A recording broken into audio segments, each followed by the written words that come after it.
Saúdo você com a paz do Senhor nessa tarde. E quero ler um texto aqui da nossa Bíblia, que se encontra no livro de Êxodo, capítulo 13, versículo 21 e 22 apenas, para que você possa meditar naquilo que eu vou falar pelo Espírito Santo hoje.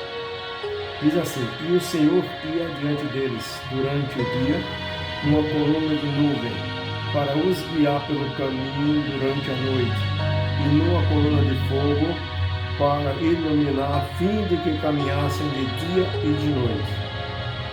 E nunca se apartou do povo a coluna de nuvem durante o dia, e nem a coluna de fogo durante a noite. Até aí.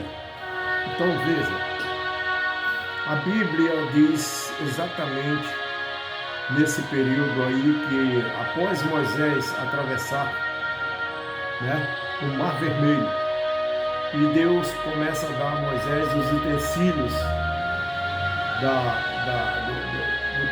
tenda do concerto, do tabernáculo. Então, amados, você às vezes pensa que a igreja começou na cruz de Cristo. Não, ela está no coração desde Israel, que Deus almejava edificar a sua igreja para adorar, porque na verdade o nosso lugar era para estarmos no lugar do serafim de Isaías capítulo 6, adorando o Senhor dia e noite, santo, santo, santo. Foi para isso que Deus nos criou. E você leu que esta nuvem ela não se apartava do povo de Deus, nem de dia e nem de noite, por dois motivos. Em primeiro lugar, o Senhor estava determinado a ficar no meio do seu povo. E por isso ele recomenda a Moisés que edifique ali uma arca com madeira de acácia. Madeira de acácia, se os irmãos não sabem, madeira de acácia é uma madeira difícil, dura, só dá no deserto. Nenhum carpinteiro gosta de trabalhar com ela. Mas essa era a exigência de Deus para mostrar para a gente o quanto a nossa natureza é difícil de lidar. O homem com o pecado é a coisa mais difícil, porque o homem, a tendência é errar, a tendência é viver pecando. Então, Deus mostrou ali que a madeira de acácia representava a nossa natureza e o que Ele haveria de fazer conosco, porque o nosso Jesus da cruz, ele era o carpinteiro. Então ele recomenda que Moisés mande fazer exatamente uma arca com esta madeira de acácia e forre ela de ouro e por fora e por dentro. Então, para que você saiba, para que você possa saber por que madeira de acácia forrada de ouro, em 1 Coríntios capítulo 6, versículo 19, está escrito que não sabeis vós que o vosso corpo é o templo do Espírito Santo e que ele, proveniente de Deus, habita em vós. Então Deus já tinha esse desejo desde a antiga aliança. Ele manda fazer essa arca e forrar ela de ouro por dentro e por fora. E em cima, 2 querubins ajoelhados com as asas para o alto em forma de círculo, encontrando uma ponta com a outra. E nos seus joelhos, encontrando um joelho com o outro, formando um círculo, representando a eternidade, porque o nosso Deus é de eternidade e em eternidade, não tem fim.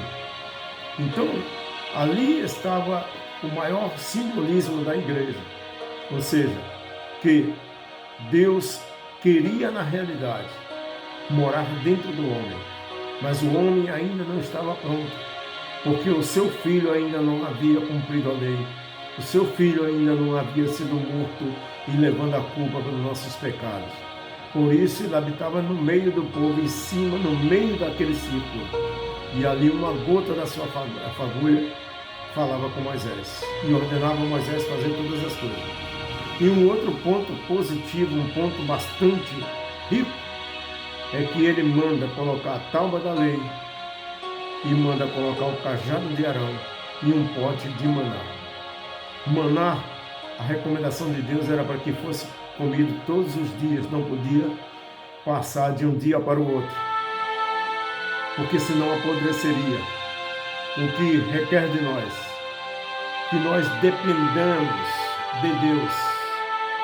Nós temos que crer num Deus que provém as coisas para o seu povo. Um Deus que supre as nossas necessidades. Era isso que Deus estava ensinando para a gente. Por isso ele dizia, não guardar o maná de um dia para o outro. Porque toda tarde era descido do céu o maná para alimentar o seu povo no deserto.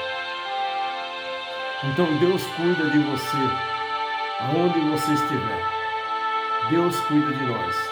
Aquele povo passou 40 anos no deserto, mas não lhe faltou comida, não lhe faltou água, não lhe faltou carne. As suas roupas não se desgastaram, porque estavam na caminhada ordenada por Deus para a libertação de Israel, simbolizando a nossa libertação do pecado. Que maravilha, né? Então ali Deus está ensinando que dependesse totalmente dele, que ele todos os dias providenciaria o alimento para o povo.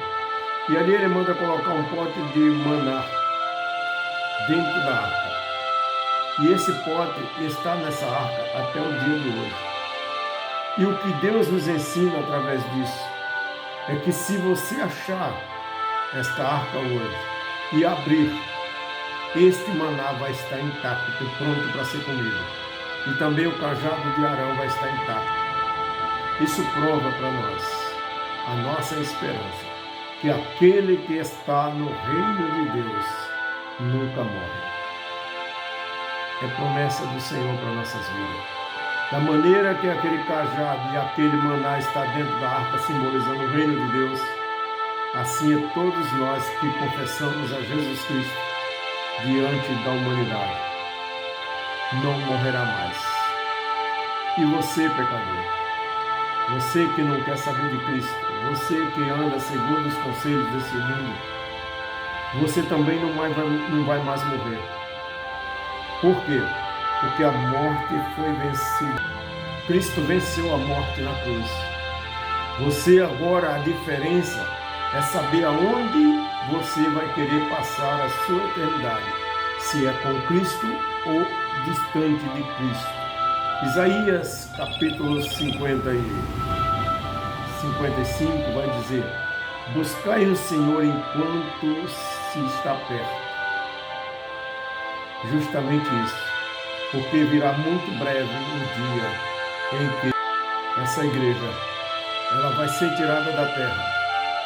O cenário que está se armando por aí é para dizer que existe extraterrestre e que o sumiço da igreja foi causa dos extraterrestres que conduziram o povo cristão. Fomos abduzidos. Não existe extraterrestre. As aparições que tem por aí de extraterrestres são demônios que estão no mundo espiritual e a ciência está trazendo ele através de portais. E a Bíblia diz que quando o rio Eufrates secar, 3 demônios perigosíssimos seriam soltos para trazer o juízo de Deus. Tudo o que vai acontecer é um engano. E Jesus deixou um sinal. Sinal este que ele não viria sem que antes acontecesse a apostasia. Estamos vivenciando isso hoje. Um falso evangelho sendo pregado. Um evangelho que só cura, um evangelho que só dá riqueza. E que não é o de Cristo que ele deixou para nós. Então, querido, o conselho que eu lhe dou: não me deixe levar por falsas doutrinas. Doutrinas que muitas das vezes prometem riquezas para você, como se Cristo tivesse morrido na cruz para te dar carro do ano. Doutrinas que te obrigam a cumprir a lei quando você não tem necessidade de cumprir a lei mais. Porque a lei ela é cumprida no amor. De que maneira? Amar a Deus de todo o teu coração, de todo o teu entendimento. E Jesus disse: te darei um outro mandamento, o segundo: amar ao teu próximo como a ti mesmo. Por quê? Se eu amar o meu próximo, eu não vou roubar ele. Se eu amar de verdade o meu próximo como a mim mesmo, eu não vou adulterar com ele. Se eu amar o meu próximo como a mim mesmo, eu não vou matar ele. E assim se cumprirá toda a lei até os profetas que anunciaram a lei. A lei, ela veio para nos mostrar o quanto estávamos distantes de Deus pelo pecado, o quanto nós estávamos perdidos. Mas o Filho de Deus despertou a sua igreja através da sua palavra, da sua morte na cruz, do seu sangue derramado, nos comprou. E hoje, para a glória do Senhor, estamos na presença de Deus. O véu que separava o homem de Deus foi rasgado do alto a baixo, simbolizando que o nosso socorro virá do alto. E ele veio, é Cristo. E sabe onde ele está hoje? Habitando em mim e em você que é cristão. E é ele que nos ajuda a cumprir a lei, a cumprir os mandamentos de Deus. Dessa maneira, não pela força do meu braço, mas pelo amor de Cristo para nossas vidas. E isso é poder de Deus, não vem de nós, mas vem de Deus. É a graça, favor imerecido.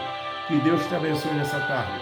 E o Espírito Santo de Deus trabalhe no seu entendimento para que você compreenda a necessidade de aceitar a Cristo como seu Salvador, para que Ele possa te justificar diante de Deus Pai, em nome de Jesus. E assim eu agradeço a tua atenção, em nome de Jesus, que Deus te abençoe.